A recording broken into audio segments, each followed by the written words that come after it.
친구 대신 나쁜 소식을 전했다. 친구야, 내가 부탁이 하나 있는데 굳이 말하지 않아도 알 수 있다. 한때 녀석이 한숨 쉬는 소리만으로도 어떤 고민을 하고 있는지 알 수 있었으니까. 오랜 우정은 이해하기 힘든 지점에 다다른 교감을 일으키기도 한다. 녀석이 무슨 부탁을 하려는지 말하지 않아도 알 수 있었다. 우리 형, 내가 우리 어머니한테 가서 좀 말씀드려주면 안 되겠냐? 부탁 좀 할게. 수억이 넘어 녀석은 울고 있었다. 울음소리를 들키지 않기 위해 입을 틀어 막고 있을 것이다. 그래, 친구야. 내가 말씀드릴게. 이번 주말에 약속도 없으니까 내가 찾아뵙지 뭐. 걱정하지 마라. 잘 말씀드릴게. 잠시 수화기를 사이에 두고 호수 같은 정적이 흘렀다. 고맙다. 친구야. 결국 영범형이 암으로 투병 중이라는 소식을 녀석 어머님께 내가 전하러 가기로 했다. 녀석과 나는 고교 3년 내내 같은 반 단짝이었다. 1학년 때 형제처럼 지냈던 우리는 3년 내내 같은 반이었으면 좋겠다는 소원을 종종 말했는데 우리 7명 패거리가 뿔뿔이 반이 나뉠 때도 둘은 항상 같은 반이었다. 그때 나는 혹시 정말 신이 존재하고 있는 게 아닐까 생각하기도 했다. 우리는 학창시절 내내 붙어 다녔다.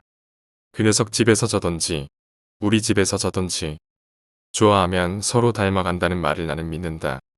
터무니없이 서로 다른 외향을 가지고 있던 녀석과 나는 졸업할 무렵 둘이 혹시 형제 아니냐는 이야기를 꽤나 심심치 않게 들었다. 좋아하면 닮아간다. 외향까지도. 나는 학창시절 술을 영범형에게 배웠다. 우리가 반짝거리며 학창시절을 통과하던 그때 형은 중2로 직업 군인 신분이었다. 녀석 집에서 놀고 있을라 지면주 한두 번 골로 들러 우리를 데려나가 술을 사줬다. 호프집과 순대집과 곱창집에서 고만고만 사춘기를 지나던 우리에게 형은 아주 높은 곳에 위치했다.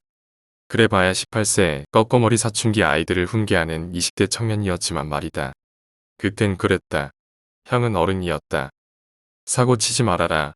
공부 열심히 해라. 부모님께 효도해라. 사나이 바른 길을 열심히 훈계하던 형은 정작 자신의 바른 길은 어딘지 찾지 못하고 덜컥 여자친구 배에 임신을 시키고 말았다.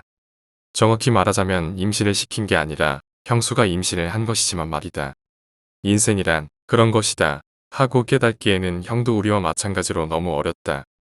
우리는 형수가 만삭이 될 때까지도 눈치채지 못했다. 문제는 영범형조차 형수가 만삭이 될 때까지 눈치채지 못했다는 게 문제였다. 어떻게 그런 일이?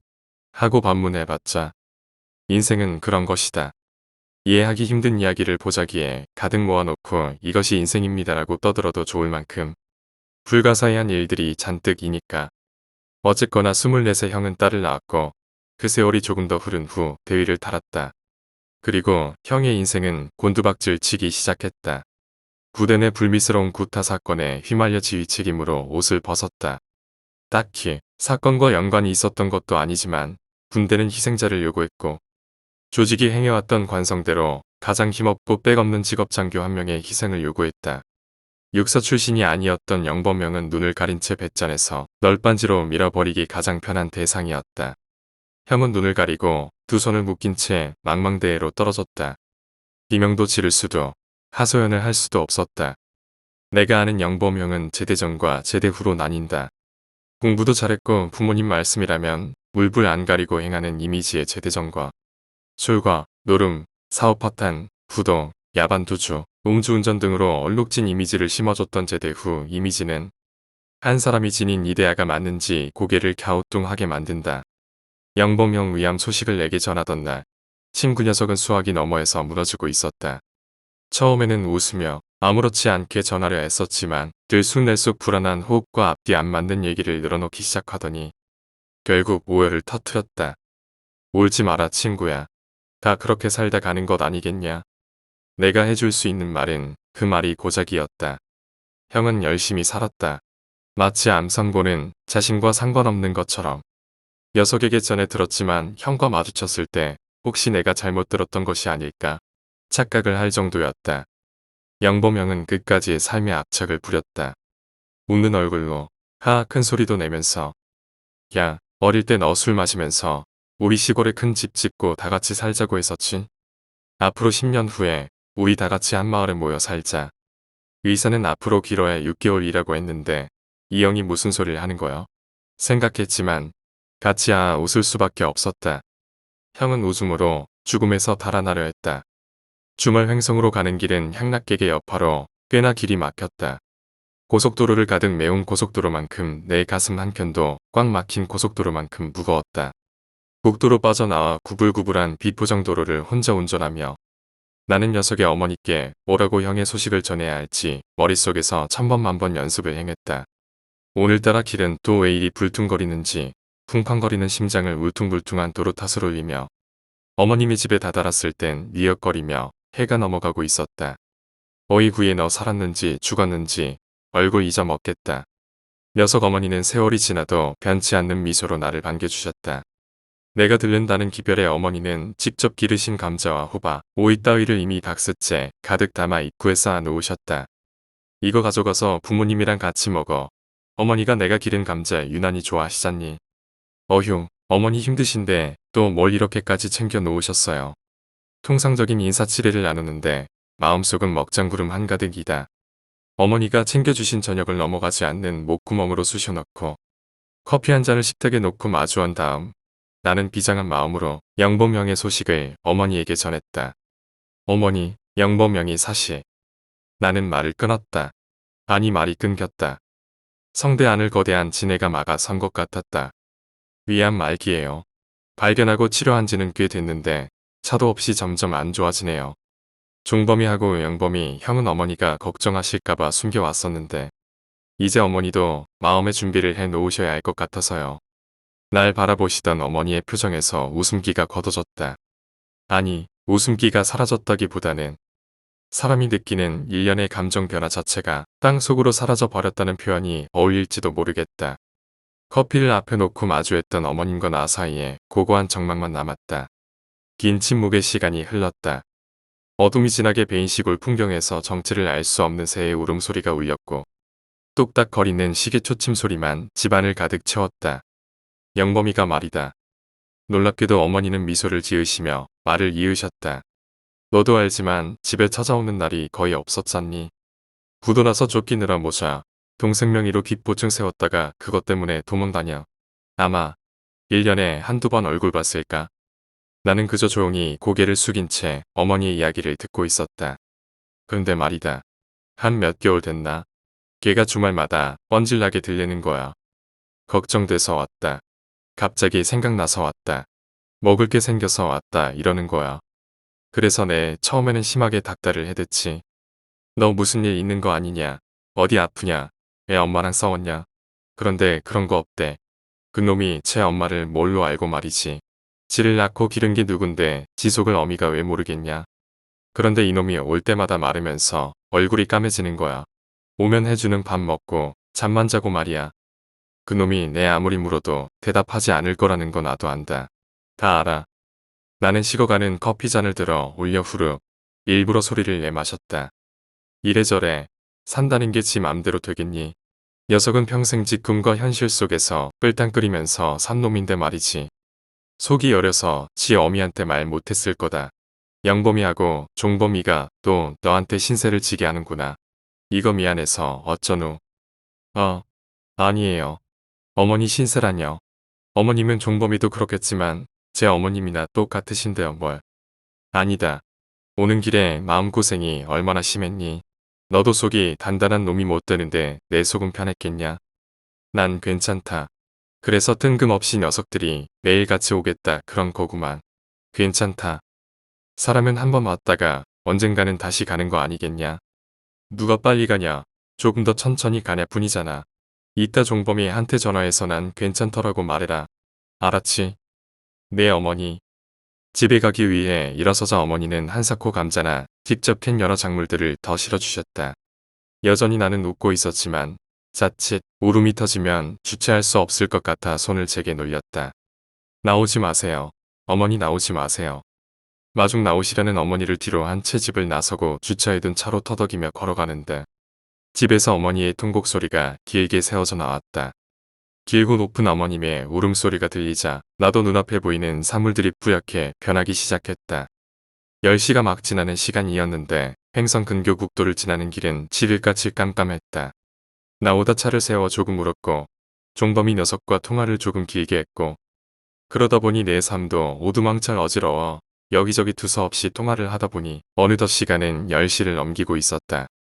국도는 황량했고 고고했지만 어쩐 일인지 내려앉은 어둠이 평소답지 않게 사위스럽게 느껴졌다. 기분 탓이려나 생각을 하고 운전을 해내려오는데 공포란 구멍 뚫린 제 방처럼 빈틈이 보이면 순식간에 확장해버리는 경향이 있다. 나는 운전을 하며 공포감에 빠졌다. 왜, 갑자기? 라고 묻는다면 모르겠다. 하지만 알 수 없는 공포감이 잇고 있던 의식의 문을 똑똑 두드리며 조금씩 열어젖히고 있다는 기분이 들었다. 그 느낌은 시간이 흐를수록 더 선명해져 어쩐 일인지 운전대를 잡은 손에 식은땀까지 흘리기 시작했다. 그러다 갑자기 나 말고 누군가 있구나 하는 생각이 강렬히 들기 시작했다. 알 수 없는 공포감을 느끼며 속도를 조금 줄였다. 사고는 긴장 속에 따르기 마련이니까. 운전을 하며 심호흡을 했다. 국도를 지나오며 오가는 차는 한 대도 마주치지 못했다. 나는 속도를 현저히 늦춘 상태에서 뒷좌석을 살펴봤다. 어린 시절 AFKN에서 본 공포영화가 그랬다. 오즈넉한 밤 시골길을 달리고 있다 승용차에서 조용히 윗몸을 긁히던 눈 없던 여자. 어린 시절 봤던 그 영화 때문에 간혹 어두운 국도를 달리게 되면 무심코 뒷자리를 한 번씩 바라본다. 뒷자리를 한 번 쓱 바라보고는 혼자 헛웃음을 지었다. 내가 지금 무슨 생각을 하는 거야? 톨게이트까지 가는 길이 너무 길게 느껴졌다. 그런데 저 앞 국도의 길섭에 누군가 심상한 모양새로 서 있는 것이 보였다. 국도에 누군가 서 있나? 하고 생각했다. 사실 처음 봤을 때는 이게 뭐지? 인지 부조화로 인해 별 공포심을 못 느꼈다. 그러니까 누가 서 있구나. 여자네. 그런데 왜 흰 소복을 입고 서 있어? 차가 점점 더 가까워지며 어라? 나를 보고 웃고 있네. 참 여자가 기분 나쁘게도 웃네. 근데 눈이 왜 새빨? 정확히 이런 감정의 변이를 느꼈던 것으로 기억한다. 참으로 어이없게도 나는 그녀를 보고 온전히 사람이라고 생각했었던 것이다. 나는 꼼짝없이 얼어붙었다. 그러니까 그녀는 분명 사람이 아니었다. 그녀와 비슷한 인상의 여자를 자유로에서 한 번 본 경험이 있다. 그때는 자유로 괴담이 알려지기 전이어서 내가 주위에 자유로에서 귀신을 봤다고 이야기해도 아무도 믿어주지 않았다. 하지만 그것도 이 정도로 가까이 본 것도 아니었다. 그러고 보니 그때도 내가 뭘 본 거야? 뭐야? 귀신이야 사람이야? 생각했던 기억이 났다. 요금소 나오던 길이 천길처럼 느껴졌다. 그래도 영동 고속도로에 올라서자 깊은 한숨을 내쉬며 안정을 찾을 수 있었다. 밝은 가로등과 내 옆을 스쳐 지나는 많은 차들. 쿵쾅거리는 가슴은 서울로 들어서자 완전히 잊혀졌다. 휘황찬란한 네온은 공포심을 잊게 해주기 마련이다. 그저 길에서 마주친 지방령이거니 생각하며 잠자리에 들었다. 생면부지의 그 여자가 날 따라왔으리라고는 생각지도 못한 채 집안 공기가 미묘하게 뒤틀린 것 같았다. 거실을 걸어 나가는데 이유 없이 저리 타는 느낌이라던가 어쩐 일인지 공기 밀도가 평소와 다르게 느껴진다거나 몸살이 오는 것쯤으로 치부하고 있다가 문득 언젠가 한번 경험한 적이 있는 감각이라는 생각이 들었다. 오래전 방문했던 선배형 방, 옥탑방 주제에 방이 3개나 있던 그 집. 한 구석 있던 방문을 열며 선배는 말했다. 이 방은 여자 귀신 2명이 사는 방인데 하하 대수롭지 않다는 듯 웃으며 방으로 들어갔지만 방에 발을 디디자마자 바로 알 수 있었다. 그 말이 진담이었다는 것. 기묘하게 뒤틀린 것 같은 시각감, 거실과 완연히 다른 공기 밀도감, 들어가자 순식간에 축축해져 버린 것 같은 대기. 그 선배는 틀렸다. 방에는 여자 귀신 2명만이 아니었다. 내 집 공기로 선배 집에서 느껴봤던 기분을 받게 되다니. 처음 그녀는 새로운 집에 대한 탐색전을 펼쳤나 보다. 3, 4일간은 아무 일 없다는 듯. 나 또한 뭔가 기분이 이상하긴 한데 꼬집어 정체를 말할 수 없는 불쾌감만 가졌다. 일주일여가 가까이 되자 그녀는 정체를 드러내고 싶었나 보다. 침대에 누워 잠을 청하고 있는데 어디선가 킥킥하는 여자 웃음소리가 들려왔다. 웃음소리는 기이하게 멀었다. 그게 아니라면 기이하게 가깝던지. 처음 그 소리가 들렸을 때 옆집 소리가 넘어오나? 라는 생각을 했다. 방음이 꽤나 잘 돼 있는 아파트라고 생각했는데 여자 웃음소리조차 막아내지 못한다니 일견 실소가 났다. 킥킥 소리가 나자 그게 아니다. 옆집이라고 다음에는 소리가 너무 가깝다. 숭어가 몰려오던 머릿속에 얼음물을 끼얹은 듯 확 얼어붙었다. 이상하리만큼 가깝다. 공포감에 몸이 얼어붙었다. 눈을 댕그랗게 뜨고 방을 쳐다보고 있자니 10분 20분의 시간이 흘러갔다. 이건 뭔가 이상하다. 눈을 한번 감았다 뜨니 10분이 또다시 한번 감았다 뜨니 10분이 훌쩍 지나가 버린 느낌이다. 킥킥. 온몸에 피가 거꾸로 역류했다. 소리 발신지는 침대 밑 뒤였다. 벌떡 일어나 뛰어다니며 온 집에 불을 켰다. 그녀는 정체를 적극적으로 드러내고 싶어 했다. 그렇다고 정면으로 모습을 드러내지는 못했다. 소름 끼치는 웃음소리만으로 괴롭혀 오던 그녀는 어느 날 정체를 드러냈다. 어느 날 머리를 감고 화장실과 드레스룸에 불을 끄고 침대 끝자락에 앉아 있는데 드레스룸 안에 분명 누군가 있었다. 드레스룸 시공간이 기묘하게 뒤틀려 보이기 시작했다. 저기가 갑자기 왜 저래? 생각하며 뚫어져라 보고 있다가 드레스룸 문 사이로 나를 쳐다보고 있는 빨간 눈과 눈이 마주쳤다. 국도에 서 있던 그녀가 나를 따라오다니 상상할 수도 없었다. 그날 차에서 내려 그 자리를 맴돌았다거나 무엇을 주워 온다거나 만지지도 않았는데 어떻게 나를 따라온 거지? 가끔 그녀를 나를 만졌다. 힘들게 잠이 들라치면 아주 차갑고 축축한 누군가 손이 내 발목을 스윽하고 한참을 시달리다 고양이를 데려오기도 했다. 고양이가 귀신으로부터 나를 지켜준다거나 귀신을 쫓아줄 거라는 생각은 하지 않았다. 다만 작은 생명체 하나라도 더 있으면 약간 안심이 되지 않을까 하는 심정으로 품에 안고왔다. 자그마한 페르시안 친칠라는 내 품에 안겨 고물거리며 야옹 귀여운 애교를 부렸다. 집에 온 첫날부터 녀석은 하악질을 했다.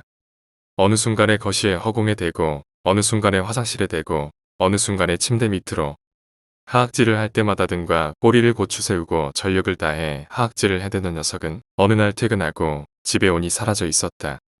도대체 17층 온 창문이 꽁꽁 닫혀 있는 집에서 녀석이 어떻게 탈출했는지 이해할 수 없었다. 온 집안과 아파트 단지를 새벽까지 이잡듯 찾아 헤맸지만 녀석의 흔적은 찾을 수 없었다. 영범형은 하루가 다르게 말라갔다. 얼굴이 시커멓게 타들어가고 살가죽이 말라 뼈에 붙어가는 모습은 췌장암에 걸려 세상을 떠났던 고모부 모습과 닮아 있었다.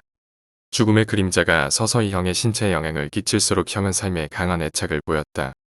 과거의 모습과는 다르게 수금이 안 든 거래처를 돌며 악다군 일을 써 악착같이 받아냈고 6개월 후 공사일도 수주를 했다. 형, 이제 좀 집에서 쉬는 게 어때요? 나는 그렇게 말했다. 쉬면 어떡하냐? 한 푼이라도 더 벌어야지 형은 그렇게 말하며 사람 좋게 웃었다. 하긴 암 선고를 받기 몇 개월 전만 해도 이제 사는 게 좀 필 것 같다. 나도 노년에는 팔자 피고 살아봐야 하지 않겠냐며 말했던 시기였다. 내가 있잖냐. 너도 알겠지만 내 삶이 얼마나 스펙타클했냐. 우리 애들 좋은 옷 못 입히고 해외여행 한번 못 시키고 이날 이때까지 살다 이제 좀 햇볕이 드나 싶었는데 이렇게 됐네. 다른 건 몰라도 내 갈 때까지 신세진 사람들한테 해줄 수 있는 만큼 하고 가야지. 나는 그때 혹시 영이 살 수 있을지도 모른다는 어이없는 생각을 했다. 이미 얼굴로 길게 드리워진 죽음의 그림자를 보았으면서 말이다. 한 달 후 영의 사망 통보를 받았을 때 나는 알아누워 있었다. 이유 없이 몸에 열이 나기 시작하더니 온전신이 아팠다. 불청객의 여자 귀신 때문에 시시때때로 시달렸기 때문에 체력이 바닥을 치고 있을 때였다. 시간이 흐를수록 그녀는 적극적으로 어필하기 시작했다. 샤워를 하며 머리를 감다 눈을 뜨면 앞에서 웃고 있었고 잠을 자다 침대에서 눈을 뜨면 코앞에 둥둥 뜬 채 웃으며 나를 바라보는 날이 찾았다. 그날은 몸이 너무 아파 회사에 통보를 하고 집에 누워있던 날이었다. 정확히 오전 10시에 카톡으로 문자가 왔다. 그동안 너한테도 신세 많이 졌다. 신세 갚지도 못하고 가네. 미안하다. 나는 잠들어 있느라 그 톡을 못 봤다. 잠이 깬 건 12시경 친구 녀석 전화 소리 때문이었다. 형 같다. 녀석은 짧게 말했다. 아, 그래. 말을 하고 움직이려니 몸이 움직이지 않았다. 정말 거짓말처럼 꼼짝할 수 없었다. 온몸은 신혈로 덮여 있었고 목이 아파 마른 침조차 삼키지 못했다. 카톡에 미확인 메시지가 떠 있었는데 그 메시지는 양범형이 보낸 문자이었다. 기분이 이상했다. 나는 장례식장에 얼굴을 비추지 못했다. 훗날 친구 녀석들은 영범형 장례식장에 내가 나타나지 않은 게 최대 이슈였다고 한다. 종범이 아버지 가셨을 때도 모든 절차는 내가 다 처리했었으니까 아픈 건 별개 문제였다. 즈음에 나는 현실적인 시공간이 무너져 내리는 경험을 하고 있었다. 땀을 흘리며 끙끙거리다 정신을 차려보면 어느새 아파트 앞에 서 있었다. 쨍쨍 맑은 햇살에 적당히 기분 좋은 산들 바람도 나온 김에 마실거나 좀 사가야겠다. 마트에 가서 물을 집어들고 돈을 치렀는데 다시 나는 침대에 있다. 꿈이었나? 하는 순간 다시 아파트 앞에 서 있다. 꿈과 현실의 나선양 경계를 지나는데 어느 지점이 꿈이고 어느 지점이 현실인지 도무지 분간되지 않았다. 목이 말라 부엌으로 나가면 꿈에 샀던 그 물이 까만 비닐봉지 안에 든 채 식탁에 놓여 있었다. 너무 두려운 기분에 눈물을 흘렸는데 아파트 앞을 엉엉 울며 걷다 정신을 차리면 침대에서 엉엉 울고 있었고 도대체 어디가 어디냐 라는 심정에 정신을 차려보면 계속 아파트 앞 도로를 걷고 있었다. 미궁에 빠진 현실에 괴로워 할수록 침대 밑 여자 웃음소리가 크게 들렸다. 몸은 좀 괜찮냐? 도대체 얼마나 안 좋길래? 형이 떠난 지 일주일이 채 되지 않은 시간, 종범이가 나를 찾아왔다. 괜찮다는 나를 불러내 동네죽 전문점에 마주 앉았다. 남자 둘이 죽집이라니 뜨거운 죽을 앞에 두고 피식 웃었다. 응, 몸은 뭐 며칠 전보다는 많이 나아졌네. 몸이 조금 나아지긴 했다. 의식은 여전히 현실과 꿈속 나선형 계단을 오르내리고 있었지만 형은 잘 보냈지? 응, 뭐 잘 갔다. 양평 아버지 모신 가족공원에 같이 모셔놨지. 우리는 죽을 먹으며 형과 있었던 일화와 어렸던 거를 추억하며 낄낄 웃었다. 그런데 응? 죽을 후후 불며 낄낄거리던 녀석이 잠옷 심각한 표정을 지었다. 그런데 너 별일 없냐? 녀석이 생뚱맞게 물었다. 아픈 게 별일이지. 더 이상 무슨 일이라도 있어야 돼. 나는 여전히 농담으로 답을 받았다. 그건 그런데 이상하게 어제 그제 꿈속에 형이 계속 나온다. 형이 나와서 계속 너한테 가보라네. 다른 걸 물어보면 말도 안 해. 그 말만 하고 사라지길래 나는 너도 아프다더니 정말 심각하게 아픈 건가 해서 뭐 많이 안 좋긴 한데 몸살인 것 같기도 하고 조금 지나면 나을 것 같기도 하고 그렇긴 한데 나는 말을 끌었다. 그런데 뭐 그게 이런 말 하면 믿기지 않겠지만 나 요즘 계속 여자 귀신한테 시달린다. 말을 마치자 녀석이 푸아와 박장대소를 하며 웃음을 터뜨렸다. 진짜 뜬금없는 소리긴 하네. 그래 이쁘냐? 라고 묻자 녀석은 연신 큰 소리로 웃으며 말했다. 어이없다는 녀석 반응을 보자 괜한 소리를 했다는 후회가 밀려와 심드렁하게 답을 받았다. 아니 뭐 이쁜 건 모르겠는데 눈이 새빨개. 갑자기 녀석의 움직임이 멈췄다. 심드렁하게 말을 받으며 죽을 푸던 내 눈이 녀석에게 향했다. 녀석은 멍한 표정으로 입을 벌린 채 나를 바라봤다. 그 귀신한테 시달린 게 언제부턴데? 숟가락을 들고 있는 녀석의 손이 덜덜 떨렸다. 무언가 있긴 있구나. 갑자기 죽집 내부 공기가 싸하게 침잠했다. 영범형은 몇 해 전 흔적도 없이 사라진 적이 있다. 그때 녀석은 형이 잠수를 탔다고 했다. 지구상 존재하는 모든 빚쟁이들이 형을 쫓을 때였다. 종범이도 형이 얼거놓은 어마어마 빚보증으로 날마다 한숨 지었다. 물론 나에게도 적지 않은 금전적 신세를 지고 있던 형이 서울에서 사라져버렸다. 녀석은 술집으로 자리를 옮기자고 했다. 우리는 죽집을 나와 옆 치킨집으로 옮겨 치킨과 소주를 마주했다. 사실 그때 이미 형수는 다른 남자하고 바람나 있었거든. 형수가 돈 벌겠다고 식당에 일을 나갔는데 거기 오는 손님하고 눈이 맞았나봐. 형은 그냥 웃더라. 남자가 능력이 없어지면 할 말 있겠냐고. 형수가 이혼하자고 길길이 뛰어서. 사실 그때 형이 이혼도장 찍어줬어. 조건을 하나 건 게 어머니께는 절대 말씀 안 드리는 거하고 애들 다 성인이 될 때까지 말 안 하는 거하고 뭐 그렇게 말을 했다나 봐. 그러고 나서도 형수한테 생활비는 꼬박꼬박 보내줬다더라. 쪼르르 하고 녀석은 치킨이 나오기도 전에 잔에 술을 채웠다. 형은 목포로 향했다. 아무도 아는 사람이 없는 곳이어서 빚쟁이가 쫓아오지 못할 것 같아서 혹은 조용히 삶을 마감하기 좋을 것 같아서 여러 가지 이유를 추측할 수 있지만 아마도 마지막 이유가 크지 않았을까. 친형제 같지 않겠지만 나도 종범형을 잘 안다. 겉으로 강한 척해도 여리고 여린 그 속내의 주위 사람에게 피해를 주고 말았으니 그 죄책감을 감당하기 힘들었을 것이다. 삶을 정리하기 위한 여정에서 형은 한 여자를 만났다. 거친 선원들을 상대로 웃음과 술을 팔며 삶에 대한 미련을 소모시키던 여자와 형은 막다른 길에 들어선 동지로서 연정을 느꼈고 그 연정은 다시 삶에 대한 강렬한 희망의 불씨를 지폈다. 형은 언젠가 녀석에게 목포에서 그녀와 같이 했던 인연의 세월이 자기 삶에 있어 5월의 햇살 같은 날들이었다고 한다. 그렇게 재기를 꿈꾸며 서울로 상경한 그들은 어머니께 철저히 외면당했다. 이혼했다는 사실을 꿈에도 모르고 있던 어머니는 정식으로 인사드리기 위해 횡성시골을 찾아 들어간 형과 여자에게 악다구니를 퍼부으셨다. 형이 인사를 가기 며칠 전 종범이가 열심히 사전 작업을 했지만 어머니에게 이혼이란 하나님 가르침의 정면으로 위배된 배척행위였다. 새 여자와 어머니를 마주한 형은 진짜 마누라 데려오라는 호통만 듣고 말았다. 나는 어머님을 이해한다. 어머님은 평생 하나님 테두리 안에 들어 사는 걸 최고의 기치로 여기셨다. 내가 종범이와 단짝 친구가 된 후 내 종교가 기독교가 아니라는 걸 아신 후 어마어마하게 전도를 하셨을 정도니까. 그건 어머니가 지닌 행복한 삶의 가치 기준이다. 나는 형을 이해한다. 그 여자도 이해한다. 종범이 녀석이 내게 그런 말 이런 방구하지 않았던, 아니 못했던 것도 이해한다. 하지만 내가 그렇게 쉽게 이해할 수 있는 각자 행복에 대한 가치 기준들이 부딪히자 여자는 목을 맸다. 횡성, 어머니 집 뒷산 나무에서 왜 하필 그곳에서 목을 메었는지 알 수 없지만 여자는 나름의 방식으로 어머니에 대한 한거였으리가 생각한다. 나는 거기까지 이야기를 듣자 머릿속이 띵 하고 울렸다. 야, 잠깐만 우리 집에 올라가자. 소주를 양거푸 입에 붓고 있는 녀석을 끌고 아파트로 올라갔다. 내가 횡성에 들렀을 때 어머니는 감자와 여러 채소들을 박스에 담아주셨다. 그리고 떠날 때쯤 모자란 것 같다며 이것저것 더 챙기신 후 커다란 보자기에 싸매주셨는데 한눈에 봐도 그 보자기는 너무 고급스러웠다.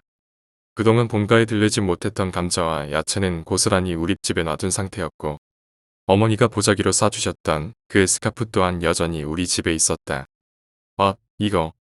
녀석은 스카프 주인을 바로 알아봤다.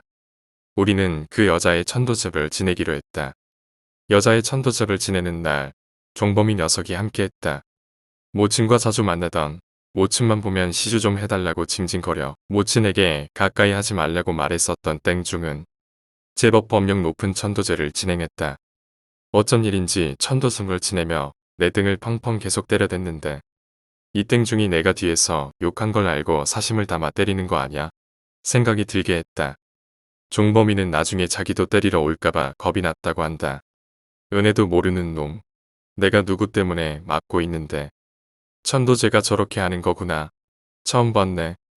천도제가 끝난 후 청량리역 앞을 걸으며 녀석이 말했다. 그러게, 그런데 형이 그래서 그랬나? 죽는 날 아침 10시에 나한테 카톡을 보냈더라. 미안하다고. 무슨 소리야. 형 가기 전날 밤 9시부터 혼수 상태였는데 내가 뭘 잘못한 거겠지. 녀석이 생뚱한 표정으로 말했다. 하는 생각이 들었지만 그래, 내가 뭘 착각했나 보다. 라고 말했다. 말이 끊겨 그저 조용히 인정 많은 청량리 번화가를 걷고 있는데 녀석이 갑자기 걸음을 멈춰섰다. 왜 그래?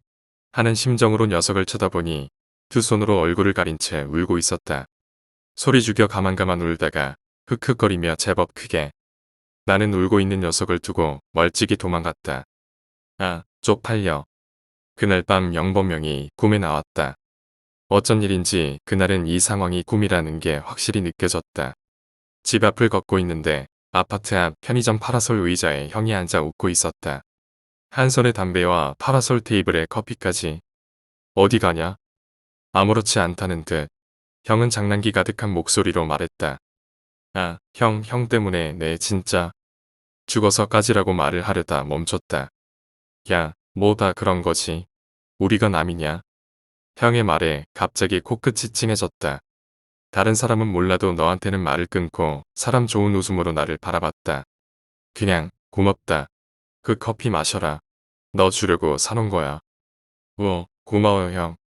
나는 캔 커피를 손에 쥐었다.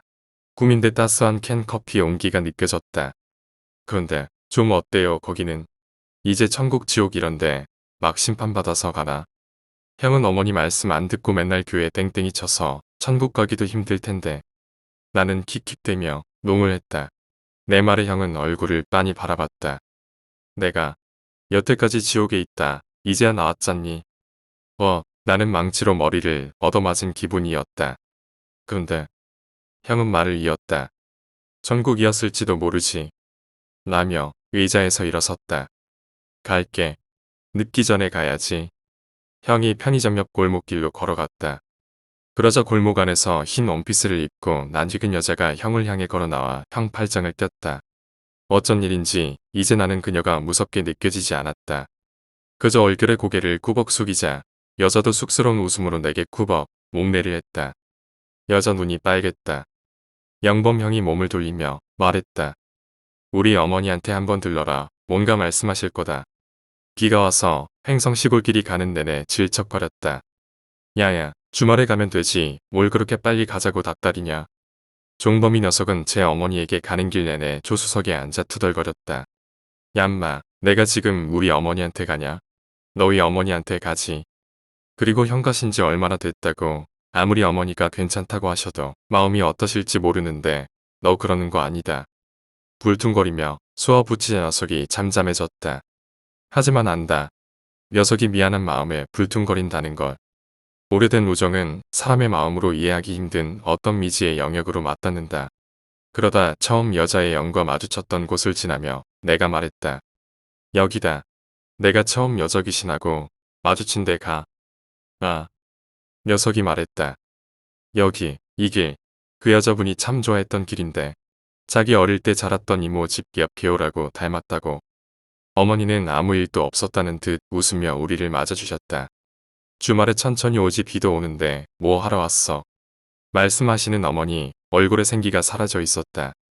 저녁을 차려주셨고 형 장례식에 참석한 사람들 고마웠던 얘기들 잡다한 이야기를 모자가 나누는 내내 나는 조용히 옆에 앉아 듣고만 있었다.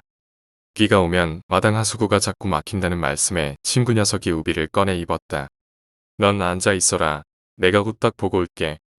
녀석이 나가자 어머니는 내게 커피를 타주셨다. 그래 부모님은 별거 없으시지.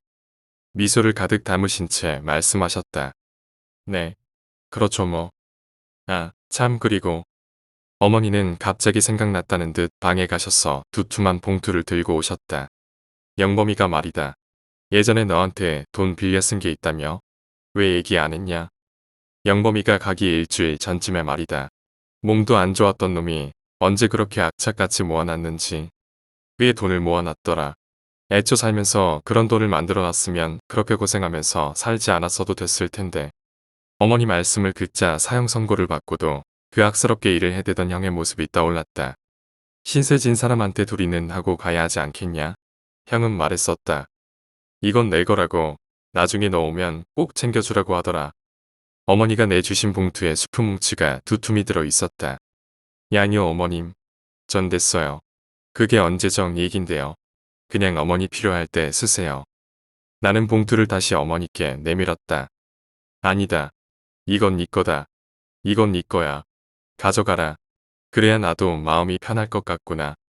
어머니는 결연한 표정으로 말씀하셨다. 그리고 말이다. 내게 항상 고맙구나. 영범이 녀석이나 종범이 녀석이나 힘든 역할은 쥐어 내게 떠맡기고. 고맙다. 항상 고마워. 어머니 눈가에 이슬이 맺혔다. 어딘가 기억저 깊은 곳. 고왔던 어머니 얼굴은 깊고 깊은 주름으로 그동안 살아오신 굽이친 삶의 외안을 대신했다. 잠고 참았던 곡기를 더는 지탱하지 못하셨던 듯 어머니는 낮고 긴 울음을 토해내셨다. 얘야 넌 말이다. 잠시 숨을 고르고 낮은 목소리로 말씀하셨다. 네 어머니. 나는 다소곳이 대답했다. 너는 스스로 행복하게 살아라. 스스로 말이다. 효도하려고 굳이 애쓰지 마라. 효도란 걔 말이다. 효도란 걔. 내 자식이 그저 제가 행복하게 살아준다면 그만한 효도가 없다는 생각이 드는구나. 너무 늦게 알았지만 어쩌겠니. 산다는 게 그런 거지.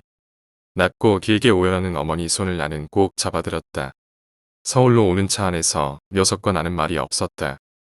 영동 고속도로는 내내 막혔고 녀석은 분당 지하철에서 내려달라고 말했다. 야야, 차 너무 막히니까 나 내려주고 너 그냥 가라. 말하며 차 문을 열려는 녀석에게 나는 말했다. 야, 잠깐만 이거.